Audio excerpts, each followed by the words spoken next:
Okay, picture this. You've spent hours poring over your charts, analyzing all the data, and setting up what looks like the absolute perfect trade.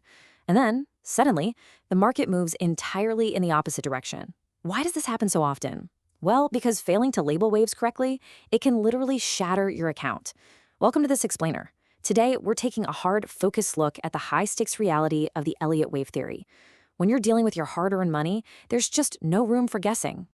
Okay, let's dive into this. We are looking directly at the 3 cardinal rules of the Elliott wave theory.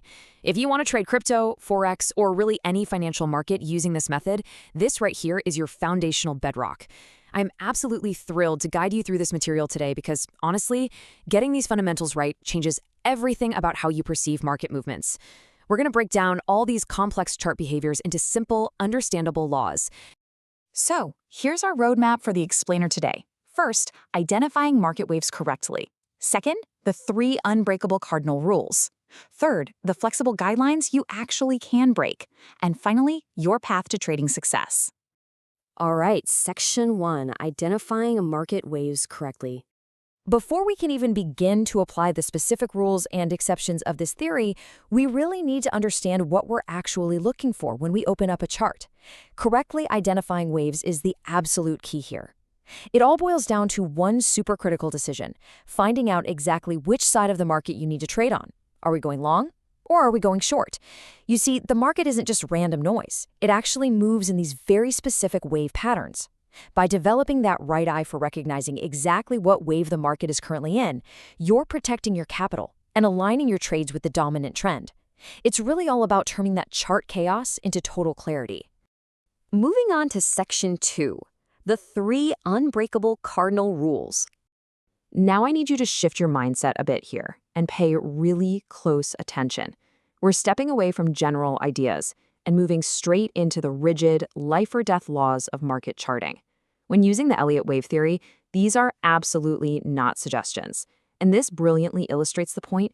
Think of these rules as literal tombstones. They are carved in stone. They are strictly cannot be broken laws. If you violate them, well, your wave count is dead, completely invalid. And honestly, if you're trading on a dead wave count, your trade is probably dead too. Let's go through these laws one by one. Here is the very first one. Rule number 1, wave 3 can never be the shortest impulse wave. I want to put a huge emphasis on that word never. It's a mathematical impossibility within this framework. If you're charting out your sequence and you notice, hey, my third wave is visibly shorter than both wave 1 and wave 5, well, actually, scratch that. You just have to erase your markings and start completely over. Now, wave 3 is very often the longest wave, but the absolute bare minimum requirement is that it just cannot be the shortest. No exceptions. Okay, moving right along to our second strict law. Rule number 2, wave 2 can never go beyond the start of wave 1. I want you to imagine the very start of wave 1 is a solid, impenetrable brick wall.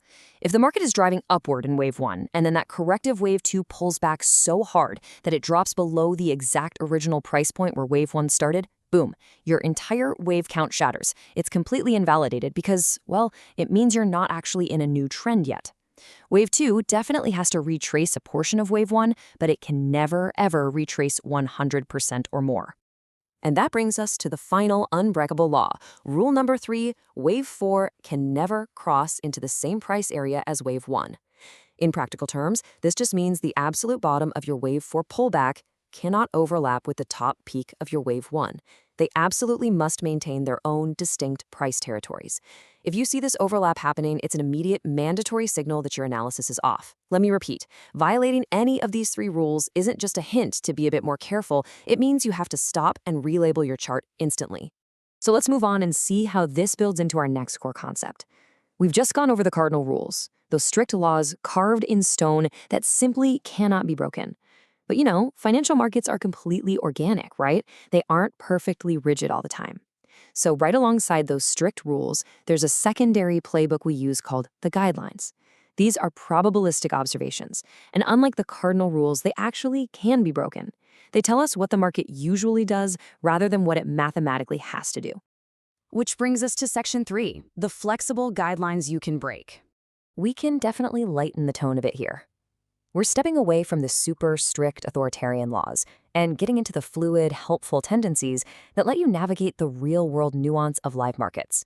Now, what's really interesting about this concept is something called truncation. Truncation happens when wave 5 simply does not move beyond the end of wave 3. In a textbook perfect impulse wave, you'd completely expect that final fifth wave to push to a brand new high or a brand new low. But truncation defies that standard expectation. It just falls short. This is a prime example of a flexible guideline. It happens, it's entirely allowed within the theory, and knowing about it keeps you from getting totally lost when the market decides not to perfectly follow the script. So, the crucial point is how all of these flexible guidelines actively help you correctly label waves in real time. Let's look at 3 key behaviors. First up, wave 5. More often than not, it actually breaks right through a specific parallel trend line drawn off wave 3. Second, you're going to notice that wave 3 tends to be incredibly long, sharp, and extended compared to the others. And third, those corrective waves we talked about earlier, waves 2 and 4, they frequently bounce perfectly off standard Fibonacci retracement levels. Now, none of these are absolute guarantees, but they are incredibly powerful clues that confirm you're right on track. And finally, Section 4, your path to trading success. Let's just pull back from the technical charts for a quick second, because understanding the theory, that's really only half the battle. The other half is the psychological reality, the patience, and the pure discipline required of you as a practicing trader. I absolutely love this quote. The road to success is always under construction. It's just such a brilliant grounding reminder. Mastering technical analysis and practically applying the Elliott wave theory to live markets isn't something you achieve overnight. It's a continuous, daily process of building. You're constantly refining your eye, strictly enforcing those 3 cardinal rules to protect your capital, and gracefully navigating those flexible guidelines to find your trading edge.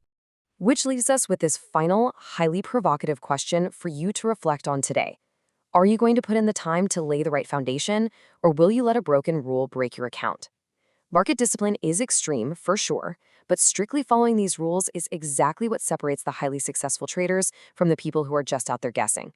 So I highly encourage you to go open up your charts, practice identifying these waves, respect those unbreakable rules, and just keep building your success day by day. Thank you so much for joining me on this explainer, and I will catch you on the next one.